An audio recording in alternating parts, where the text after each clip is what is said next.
I think it's a great threat. And as a matter of fact, Mike Mullen, who's the chairman of the Joint Chiefs of Staff of the Defense Department, has said that he believes it's the biggest crisis and challenge confronting our country.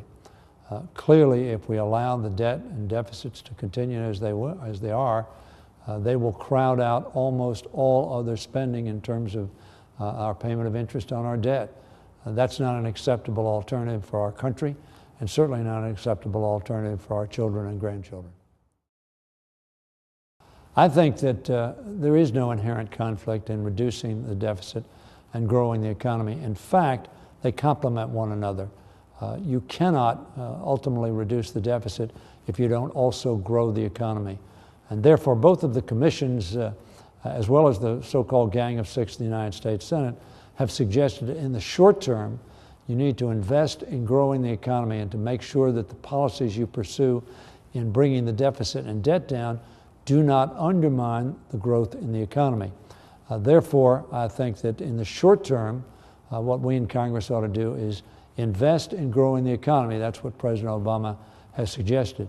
But over the longer term, over the next decade, over the next 2 decades, that we make sure that everybody knows that America has made tough decisions to put us on a path towards fiscal balance, so that our obligations are not obligations which will undermine the further growth of our economy or undermine our fiscal stability. Absolutely, I think there is a way to do that. And I think, frankly, as I've said in the past, both of the major commissions that have considered this issue, as well as the bipartisan group in the United States Senate, have suggested ways to do that. In fact, we must do that. If all we do is simply cut the deficit and bring the national debt down, but in the process undermine the economy, we will find that that will defeat our objective of fiscal responsibility. We need to do both. It's critical that we do both, and they are mutually entwined. In order to give the economy, the business community, and the private sector confidence, in order to give the international community confidence, we need to balance our budget and bring our debt load down. But at the same time, we need to, when we get that confidence, have invested in the short term in growing jobs and giving business and enterprises and people who want to go in business the opportunity to do so and the encouragement to do so and the economic wherewithal to do so. We can do that by creating a tax and regulatory environment which gives confidence and allows them to start up businesses, expand businesses, grow businesses, create jobs, and succeed.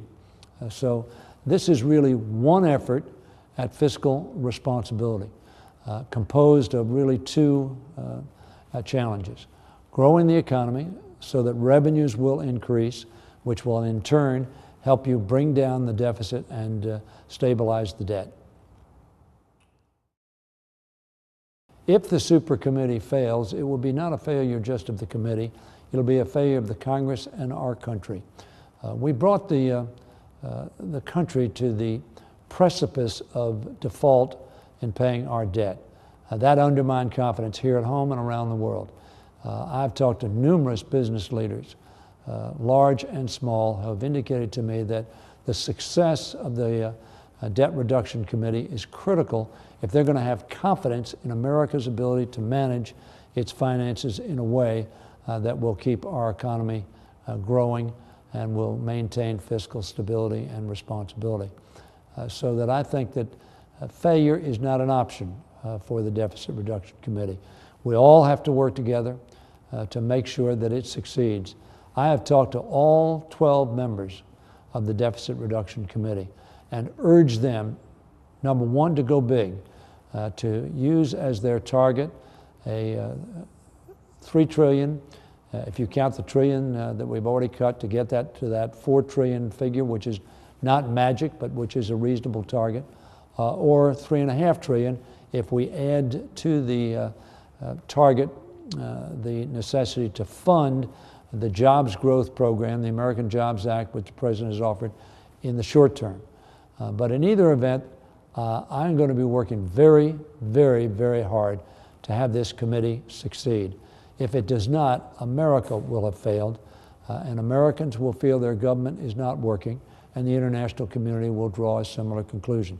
That's not good for anybody in our country or around the world.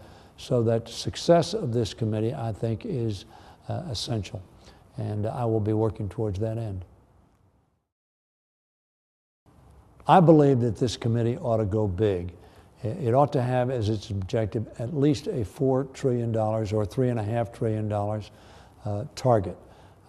It ought to have that target because I think in order to reinstate confidence, a short-term solution of a $1.2 or $1.5 trillion target will accomplish a short-term objective.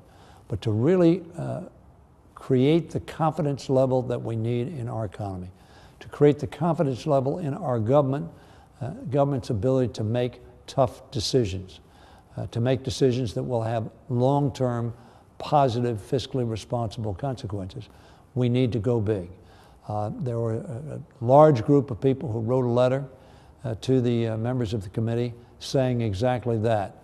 I had a press conference the day after that letter was sent saying that I supported that objective, and I believe that it was critical if we were going to get to where we need to be and have a country that is on a sound fiscal footing.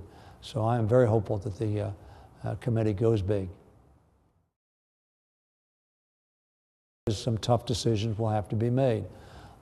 Both the Bowles-Simpson Committee and the Rivlin-Domenici committees suggest that we need to deal with all items of expenditure in the federal budget. Obviously, interest is not subject to change. America must pay its bills and must pay its interest on the money it's borrowed. However, it also has to deal with the other elements of expenditures and needs to deal with them across the board. Now, what that means is we've got to deal with both entitlements and revenues. We've obviously focused on discretionary spending, whether that discretionary spending is defense spending or non-defense spending. We need to focus on defense spending as vigorously as we have already focused on non-defense discretionary spending. But we're also going to have to look at entitlements. We're going to have to make sure that they're sustainable over the long run, that our children and grandchildren are not put into debt by trying to pay entitlements which are not affordable. We also have to look at our revenue picture. Very frankly, we are now collecting revenues at the lowest rate that we've collected in over 60 years. That is not a path that we can continue on. We need to pay for what we buy, and we either need to stop buying or we need to start paying for that which we buy. Therefore, this committee, and I've urged them all, to look at all four of these items of expenditures, whether they're called tax expenditures or revenues, or whether they're called entitlements or Social Security, Medicare, Medicaid. We need to make sure that they are affordable, not only for this generation, but for generations yet to come. I think that's the only option we have. And if we pursue that option, and we pursue it responsibly, and we pursue it in a bipartisan fashion, then I think the American public will support that effort. Will they not like everything we've done? I'm sure that's the case. None of us like to tighten our belt. It sometimes cinches. But I think the American public understands that we have a tough challenge confronting us, and they want to see that we're tough enough to do so. There are specific parts of the budget that need to be looked at. In particular, we need to look at defense. Now, we need to maintain a strong national security capability. America has unique responsibilities around the world, and it is in our economic interest to ensure stability around the world to the extent that we can. Having said that, America cannot be the sole arbiter and policeman around the world. We need to have our allies invest more in our security as our partner. America cannot sustain the level of defense spending that we now see. So that's going to have to be looked at closely, and I've talked to Secretary Panetta about that objective. In addition, we need to continue to look at domestic discretionary spending. And where they're not high priority items, we can cut. But we've also already cut deeply into discretionary spending. And discretionary spending is absolutely critical if we're going to grow the economy. Investing in our infrastructure, investing in education, investing in growing businesses, investing, as we could say, in making it in America. In addition to that, as I've expressed earlier, we're going to need to look at our entitlement programs, not so that we reduce the benefits for present beneficiaries, but so that we ensure that they are sustainable from a financial perspective over the coming decades, that we can pay for what we promise. And in addition to that, of course, we need to look at, when we talk about specific expenditures, tax expenditures. Now, those are taxes, those are revenues, but they're also expenditures in that we've made decisions that although we would have normally received X number of dollars because of a particular tax, we will receive less than that because we'll give some exemption, some preference, some loophole, if you will, to that item.